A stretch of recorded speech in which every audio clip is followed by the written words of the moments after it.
चलिए आज बात करते हैं भारत और फ्रांस के बीच हुई एक बहुत ही दिलचस्प हेलीकॉप्टर डील की।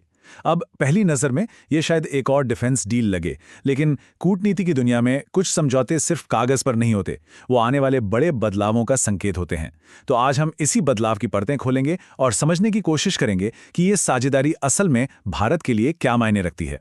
शुरुआत प्रधानमंत्री के इन शब्दों से करते हैं। यहाँ पर तीन बातें बहुत अहम हैं। पहली, भारत में बनाएंगे, दूसरी, मिलकर बनाएंगे, और तीसरी, पूरे विश्व को एक्सपोर्ट भी करेंगे।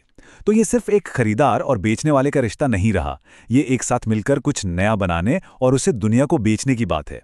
यानी अब बराबरी की साझेदारी हो रही है। और हाँ, ये कोई मामूली हेलीकॉप्टर नहीं है। साल 2005 में इसी मॉडल ने दुनिया की सबसे ऊंची चोटी माउंट एवरेस्ट पर लैंड करके वर्ल्ड रिकॉर्ड बनाया था। तो ये सिर्फ एक मशीन नहीं है, ये इस बात का सबूत है कि इसकी टेक्नोलॉजी कितनी एडवांस और भरोसेमंद है। और अब यही वर्ल्ड क्लास टेक्नोलॉजी भारत में बन रही है, और भारत इसका एक बड़ा प्रोडक्शन हब बनने जा रहा है। तो फिर सवाल ये उठता है कि एक हेलीकॉप्टर बनाने की डील इतनी बड़ी खबर क्यों बन गई है, इतनी चर्चा क्यों हो रही है? इसका जवाब हमें मैन्युफैक्चरिंग में नहीं बल्कि डिप्लोमेसी यानी कूटनीति की भाषा में मिलता है। ये सौदा दरअसल एक बहुत गहरी होती दोस्ती का एक ठोस सबूत है।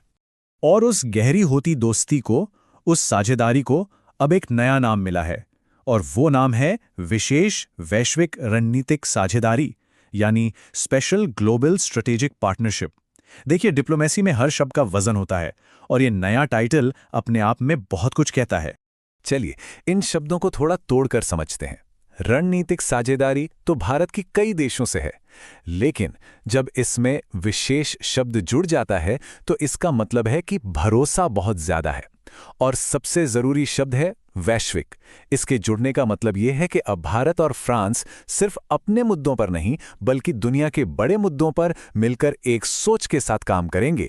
और अगर कोई शक हो तो खुद फ्रांस के राष्ट्रपति इमैनुअल मैक्रोन ने कहा कि कूटनीति में इस टाइटल का बहुत बड़ा मतलब है। जब किसी देश का प्रमुख ऐसा कहता है तो ये साफ हो जाता है कि ये सिर्फ कहने की बात नहीं है, बल्कि रिश्तों में एक हकीकत का बदलाव आया है। अब इस बदलाव को और अच्छे से समझने के लिए एक तुलना करना जरूरी है। आइए भारत फ्रांस की इस नई साझेदारी की तुलना भारत के एक बहुत पुराने और पारंपरिक साथी रूस के साथ संबंधों से करते हैं। जरा इस टेबल पर नजर डालिए, तस्वीर काफी साफ हो जाती है। रूस के साथ रिश्ते का टाइटल है विशेष और विशेषाधिकार प्राप्त। ये एक मजबूत ऐतिहासिक रिश्ते को दिखाता है। लेकिन फ्रांस के साथ टाइटल में वैश्विक शब्द है जो भविष्य की तरफ इशारा करता है। आर्थिक मॉडल में तो जमीन आसमान का फर्क है। रूस ज्यादातर हमें सामान बेचता आया है, वहीं फ्रांस मिलकर बनाने और फिर दुनिया को बेचने की बात कर रहा है। और सबसे बड़ी बात, टेक्नोलॉजी ट्रांसफर।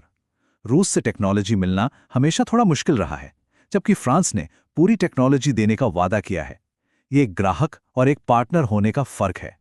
तो चलिए अब इस एक शब्द वैश्विक पर थोड़ा और गहरा उतरते हैं, क्योंकि यही शब्द भारत की विदेश नीति में एक नए दौर का संकेत दे रहा है। देखिए, भारत के रणनीतिक साझेदार तो कई हैं, लेकिन वैश्विक रणनीतिक साझेदार, ये एक बहुत ही एक्सक्लूसिव क्लब है। इस क्लब की मेंबरशिप हर किसी को नहीं मिलती। इस खास क्लब में अब तक सिर्फ 2 देश थे, जापान और अमेरिका, और अब इस लिस्ट में फ्रांस का नाम भी जुड़ गया है। इसका सीधा मतलब यह है कि भारत इन 3 देशों को अपने ग्लोबल विजन के लिए सबसे अहम भागीदार मानता है। यह सिर्फ मतलब की दोस्ती नहीं, ये दुनिया को देखने के एक जैसे नजरिए की बात है। तो ये सब कूटनीति की बड़ी बड़ी बातें हुई, लेकिन सवाल यह है कि इसका जमीन पर क्या असर होगा, इस साझेदारी से असल में क्या हासिल होगा। चलिए देखते हैं। वो जो H-125 हेलीकॉप्टर की डील है, वो इस नए मॉडल का एक परफेक्ट उदाहरण है। आप इसे एक 4 स्टेप का फॉर्मूला समझ सकते हैं। स्टेप 1, मिलकर बेस्ट टेक्नोलॉजी बनाओ।